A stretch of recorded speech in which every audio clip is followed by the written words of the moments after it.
Welcome back to the Forge for another rusty production. Today we're going to be trying to make a hold down tool to go directly into the hardy hole of the new anvil.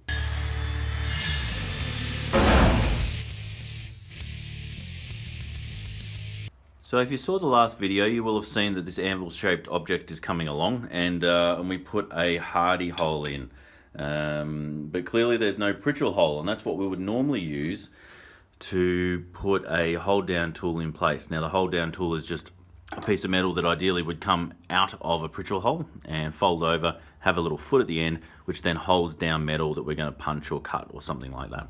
So we're going to be doing something similar, but to fit inside this hole, and I'm just going to be using a bit of this spare rebar to try and create something.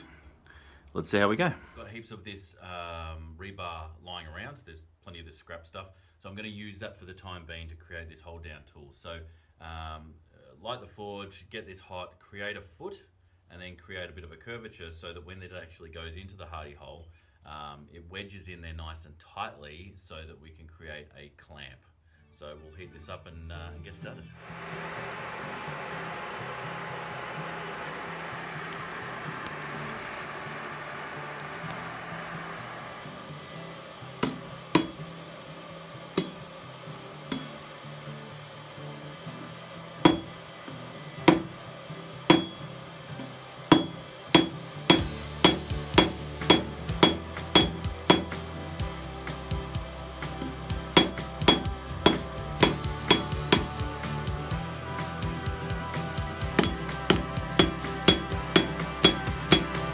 Widening the foot part of this.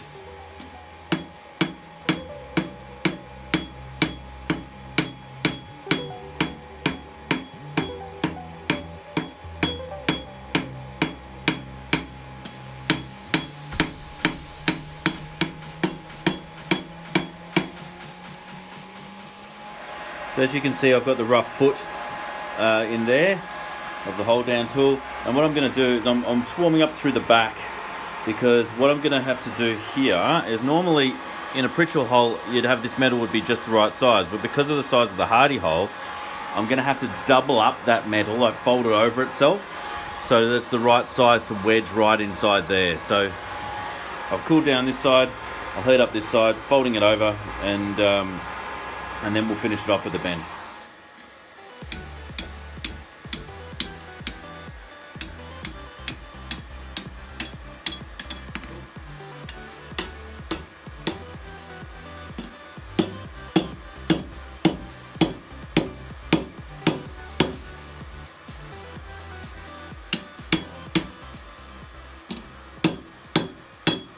Now I'll heat it up again. Obviously this thing's just fallen over a little bit.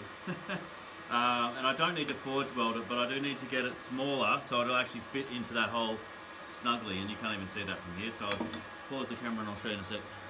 So basically what I'm going to do is I'm going to heat up along here so that I can create a taper of sorts to get that right in there so that it can wedge in nice and cleanly. Then I'll have it fold over and create the foot. So we're going to have to flatten and taper this whole piece.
Now we're going to have to bend it over at a very sharp angle in order for this to work.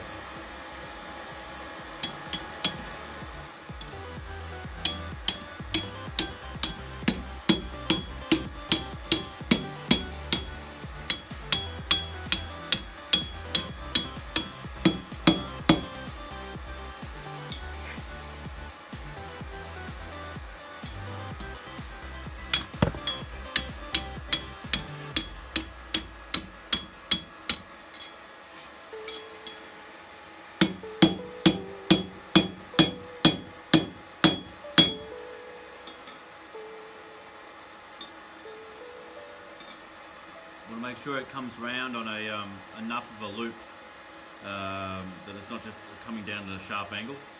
So just got to make this round enough. And I might just take it through another heat, and then I'll bring it through on this point right here.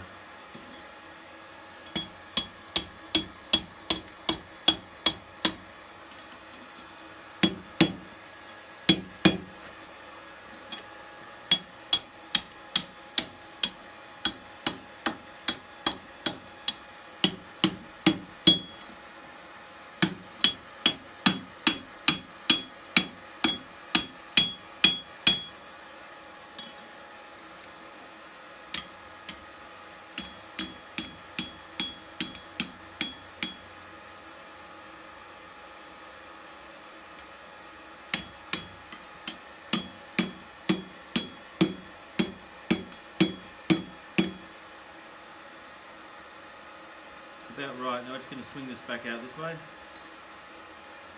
Heat it up one more time.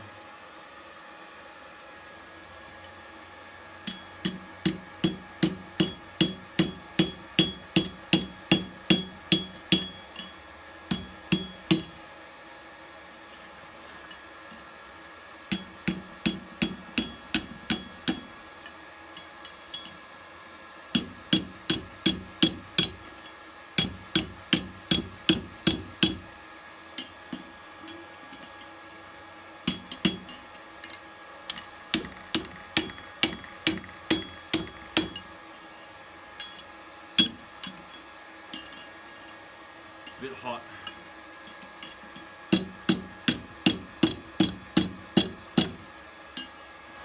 So this is where we are right now. I've bent it around pretty much the way I wanted. The only thing is that this gap here is quite large, because really if you look at the hardy hole, that only gives us this much area to work on. So I'm just going to bring this back a little bit tighter and try and bring this down a little bit more narrowly. And then we'll put it in the hole, cool it down for a moment because it's getting very hot all around, and double check where it is that we need to move it after that.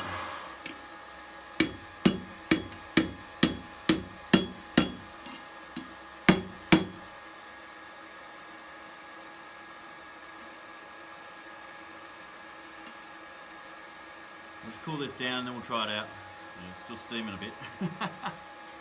Alright, so that needs to probably come back further. I think maybe this could actually sit out a little higher. And the way I could do that is I actually just have to wedge this back part open a little bit more. Because if that's wedged open, even just a little bit, I'll get a proper wedge into it. If that's wedged open a little bit, that only has to sit in there. Then this whole piece here can come back. Come back a little bit more steadily, and I'll just have a kick out from here. So we're just going to move some things around, do a little bit of refinement so that we can actually get the foot sitting about here. So moving the whole thing back a little, because we want some area to work with once it actually locks the thing down.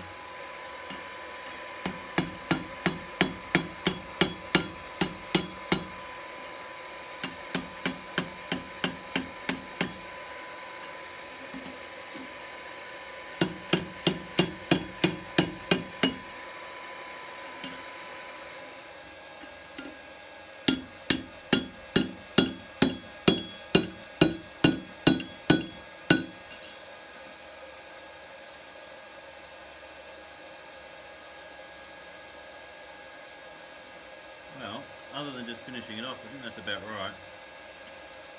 Cool it down and test it out. Alright, so let's see how this looks in practice. It's still a little bit warm, but basically, let's say that we've got like a piece of steel. We want to put this plate on here, and we want to punch it or cut it, something like that. We basically take our tool, put it on top like so, and at the moment there's a lot of wiggle room underneath there, just sort of holding it in place. But if we want to really clamp it in, that is clamped. That's not going anywhere, and to the point where you could almost use it as a handle and really pull the anvil up if it was strong enough. Now it's just as easy to release, which is great. So I'll just get my hammer and give it a couple of whacks on the back here, and up we come again. So that's how the tool works, and it's pretty rough. It's going to leave some marks as it is now. but I'll go about refining that as I use it, just to bring it to the form that I need for this anvil. So that is my hold down tool. So quick video today, but I just wanted to take you through the process as I was making it, because I've never made anything like this before, but I think I've got the process right, even though it is rough and ready. So basically the form allows that you push down on top and it will solidly clamp whatever the piece is you're working on. You whack it from the back here and it will open back up and allow you to release it. So go and make one yourself. I don't know if what you're using to hold back your materials or hold down your materials. Maybe let me know in the comments below, especially any of the novice and amateur blacksmiths. I'd love to see what you're doing there. If you like this video, please give it a like. If you are interested in seeing more of these rough and ready tools for the new anvil that I've got, please subscribe and let me know maybe in the comments as well anything that you would like to see me making. I'm going to be doing cutting tools and a number of different fullers as well. So they'll be in upcoming videos. Ideally we'll be releasing one every single week. So come back for another Rusty production next week. And until then, thanks so much for watching.